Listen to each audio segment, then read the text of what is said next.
உலக தமிழ் மக்களுக்கு வணக்கம். எல்லாரும் எப்படி இருக்கிறீங்க? நல்லா இருக்கீங்களா? வில்லேஜ் குக்கிங் சேனலில் அமெரிக்காவில் வந்து சக்ஸஸ் பண்ணியிருக்காங்க. அவங்களுக்கு வாழ்த்துக்கள். தமிழர்களாகிய நீங்கள் இவ்வளோ தூரம் வளர்ந்ததுக்கு என்னோடய வாழ்த்துக்கள். உங்களை நினச்சி நாங்கள் பெருமைப்படுறோம்.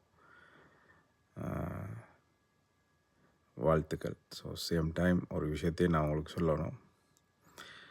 சில விஷயங்களை வந்து நாங்கள் ஒரு நாட்டுக்கு வரும்போது அதோடைய சிஸ்டத்தை நாங்கள் சரியாக ஃபாலோ பண்ணணும். அந்த சரியாக ஃபாலோ பண்ணாட்டி நம்ம பிரச்சனையை சந்திப்போம். இப்போ நாங்கள் பிரச்சனையை சந்தித்து கொண்டிருக்கிறோம் இங்கே இந்த நாடுகளில். இப்போ கூட அமெரிக்காவில் ஒருத்தனை சுட்டு கொண்டாங்கள்ல, அவன்லாம் உருவாகிறதுக்கு காரணம் இந்த மாதிரி சிஸ்டங்கள் பிரேக் பண்ணுறதால தான். நம்ம நாட்டில் சிஸ்டம் நாங்கள் ஃபாலோ பண்ணுறதில்ல. ஸோ அதே மாதிரி வேறு நாட்டிலையும் வந்து அந்த சிஸ்டத்தை ஃபாலோ பண்ணுறதும் இல்லை.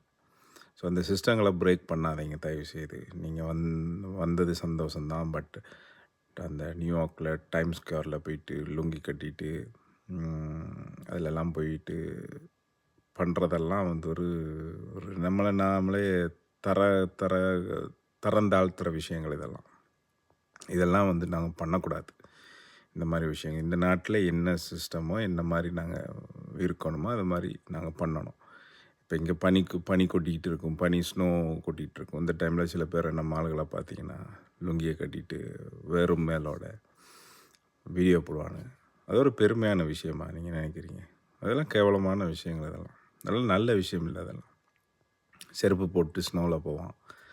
காட்டு பயலுக செய்கிற விஷயங்கள் இதெல்லாம் வந்து அந்தந்த நாடுகளில் அந்தந்த ஊரில் ஓகே. பட் இங்கே அது அப்படி செய்கிறது ஒரு பெருமையான விஷயம்னு நீங்கள் நினச்சிக்கிட்டிங்கன்னா அது கூட முட்டாள்தனம் தான்.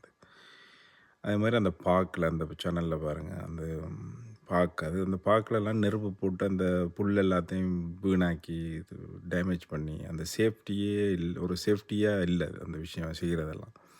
இந்த சேஃப்டி எங்கே முக்கியம் இதெல்லாம்.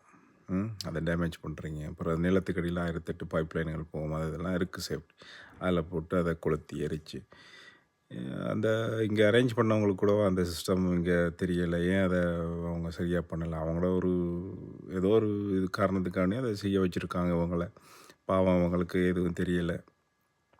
ஒரு நல்ல அட்வைஸ் ஒன்று பண்ணி அழகாக செஞ்சுருக்கலாம். நீங்கள் ஒரு ஹால் எடுத்து ஒரு கிச்சனில் அழகாக சமைச்சிருக்கலாம், எல்லோரையும் கூப்பிட்ருக்கலாம். ஒரு வேறு விஷயம். இது பப்ளிக்கில் போய் நின்று பப்ளிக்கை டிஸ்டர்ப் பண்ணி பப்ளிக் பிளேஸில் இப்படியெல்லாம் பண்ணுறது ஒரு அநாகரிகமான விஷயம். இதை வந்து நீங்கள் அவாய்ட் பண்ணியிருக்கலாம் கொஞ்சம். நெக்ஸ்ட் டைம் பார்த்துக்கோங்க என்னான்ட்டு.